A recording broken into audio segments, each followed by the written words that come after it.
Government என்னங்க pension தருது, இந்த மெத்தடை ஃபாலோ பண்ணா உங்களுக்கு நீங்களே பென்ஷன் கொடுத்துக்கலாம்.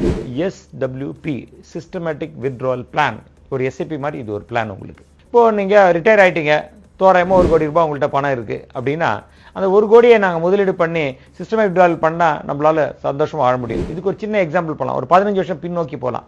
2010 இது மாதிரி ஒருத்தர் ரிட்டையர் ஆயிட்டார். அவர்கிட்ட 1 கோடி பணம் இருந்தது. அந்த பணத்தை நம்ம product ICICI debt and equity fund, ஒரு ஹைபிரிட் ஃபண்டு. ஈக்விட்டி கொஞ்சம் கம்மியா இருக்கிறதுனால ரிஸ்க் கொஞ்சம் கம்மியான ஃபண்டு. இதை அந்த 1 கோடி இன்வெஸ்ட் பண்ணிட்டு 1 வருஷம் கழிச்சு மாசம் 66,000 ரூபாய் வித்ட்ரா பண்ணினே வந்தாருன்னா இந்த கடந்த 15 வருடத்துல பாத்தீங்கன்னா 1 கோடியே 11 லட்சம் ரூபாய் கிட்டத்தட்ட வித்ட்ரா பண்ணிருப்பாரு. இப்ப கையில எவ்வளவு பணம் இருக்கு தெரியுமா? 5 கோடி ரூபாய் பணம் இருக்கும். 1 கோடியே 11 லட்சம் என்ஜாய் பண்ணிட்டு 5 கோடி இருக்கும். நம்ம 1 கோடின்னு சொன்னது எக்ஸாம்பிள் தான். உங்களோட லைஃப் ஸ்டைலுக்கு ஏற்ற மாதிரி எவ்வளவு பணம் வேணுமோ அதுக்கு அளவு பேலன்ஸ் இருந்தா இந்த மாதிரி நம்மளால பண்ண முடியும். இப்போ இந்த சீக்கிரட்டை நீங்க யூஸ் பண்ணீங்கன்னா கவர்மெண்ட் என்னங்க பென்ஷன் கொடுக்குது, உங்க பென்ஷன் நீங்களே எடுத்து சந்தோஷமா வாழ முடியும்.